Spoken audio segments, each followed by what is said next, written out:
Hey guys, it's Chris. Come along on this little adventure as we learn how to set up a 2-point client abseil setup. You're going to need 2 static ropes, one for your rigging, this one could be quite a bit shorter, and one for your main line. This you want to be about twice the length of your pitch. So if you're doing a 10-meter abseil, you're going to want at least 20 meters. You're then going to need a dynamic rope or climbing rope for your client safety. This is going to be for attaching to your client, so this needs to be at least the length of your pitch. This is just their backup. You're going to need a sling or 2 for your anchors. You're going to need some form of locking carabiners. 2 of them can be alloy. One of them does have to be steel because that's what your client safety is going to be set up on.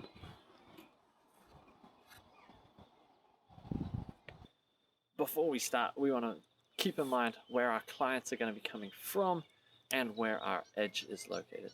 We never want to approach the edge unless we ourselves are tied in. So I'm going to have my clients coming from just off this side.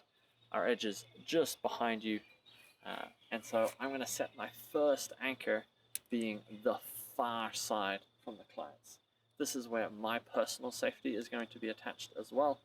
So we're going to start off with a sling. Super easy.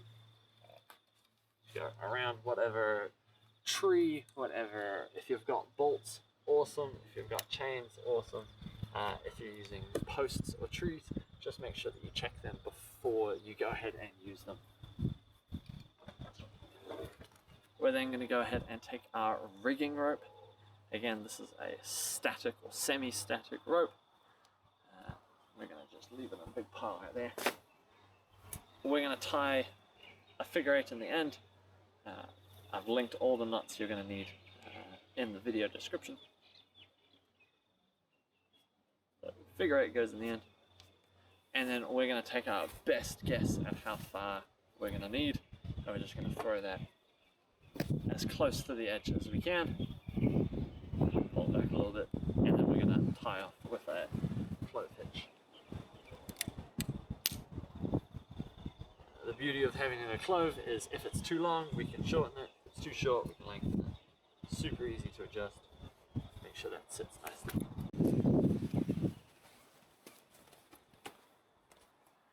We're then going to go ahead and take some form of prusik. This is going to act as a little safety for you as the instructor going out. So you're going to do 1, 2, 3 reps. Up and through.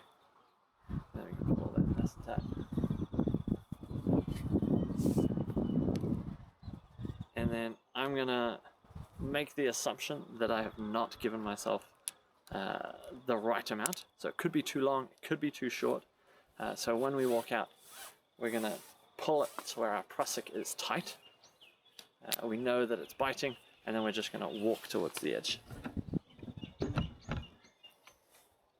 So this way we can slowly walk out.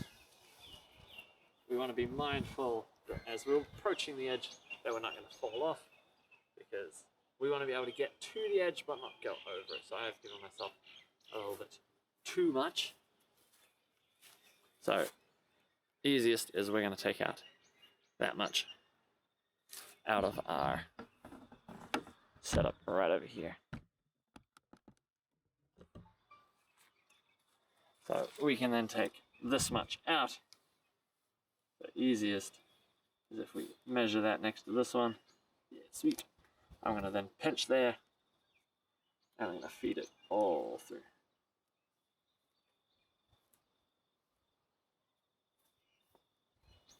And just feed it through the knot. And then I'm going to walk out again. And we're just going to walk all the way out. Again. Perfect. So now, even if my prusik were to slip, I'm not going to fall off the edge. So for the rest of our setup, we're able to adjust our prusik just so that we know we've got the correct amount. And then we're going to set our focal point length. We want this close enough to the edge where we can manage it, but far enough away to the edge where we can clip clients on without them having to get too close. For our second point, we're just going to tie in rather than using another sling, mostly because I didn't bring a second sling. So we've got lots of options.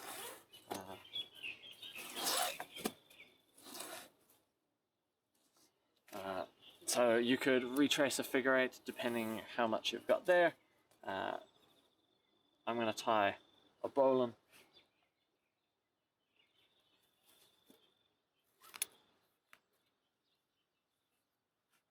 And then, of course, because bowlines have a tendency under cyclic loading, so repeated on and off, which happens a lot when kids are abseiling, we are going to tie it off. So we're going to take our tail and do a big fat overhand, which is going to sit nice and close to my bowline.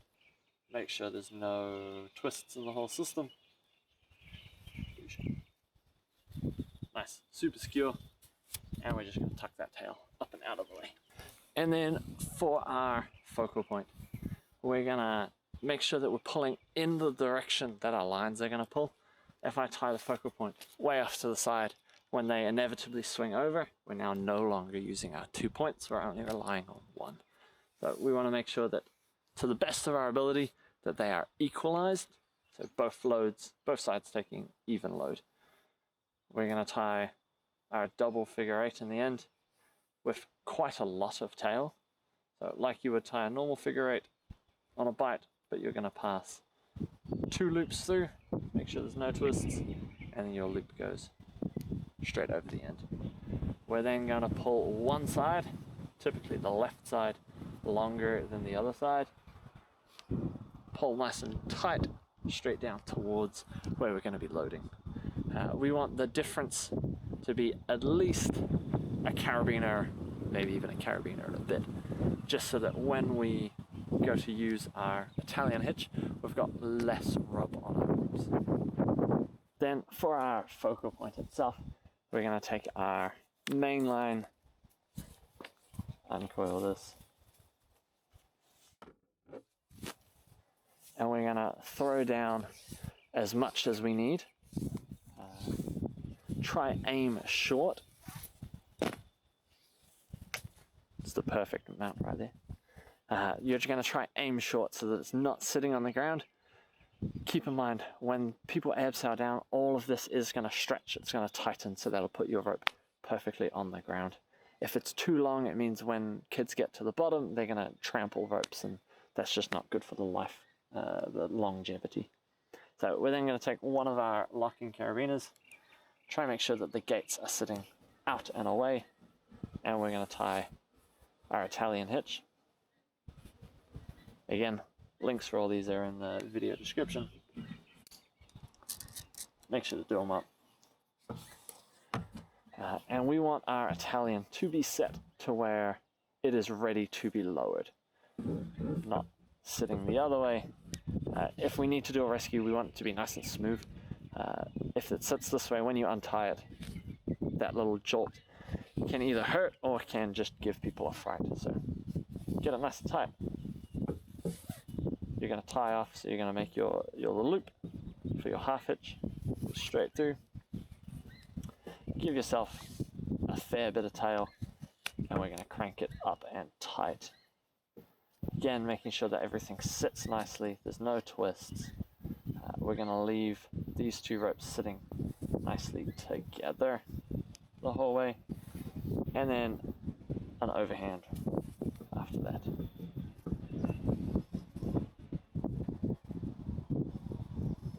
This is by far the hardest sequence of knots in this whole setup. Pull everything nice and tight. Try to squeeze out as much of the pre-stretch it as much as you can. And then we're going to coil this probably up high out of the way, just so, again, kids don't walk on it or trip on it. We're going to go under our anchor, like so. And then for our last piece,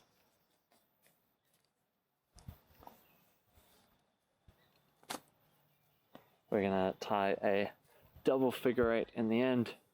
So I'm gonna go fingertips to armpit, give myself just enough tail, over the top, around the back, 2 loops through, big loop over the 2 loops. Pull everything nice and tight. That's going to be our attachment point for our clients.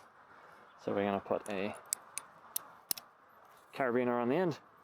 And the last thing, steel carabiner, that way it doesn't wear out as fast. Another Italian hitch, so a twist, and then a fold around the back.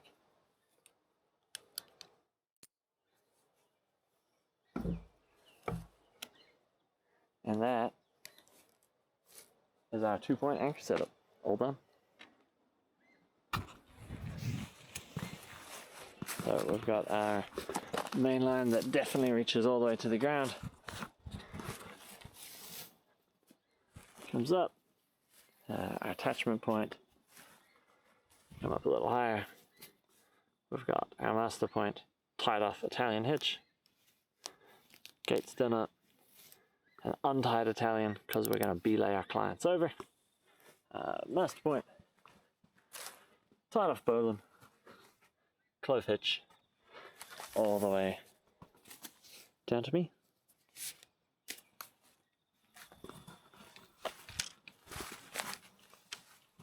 Alrighty, thanks for watching. Again, it's Chris. We'll see you on the next adventure.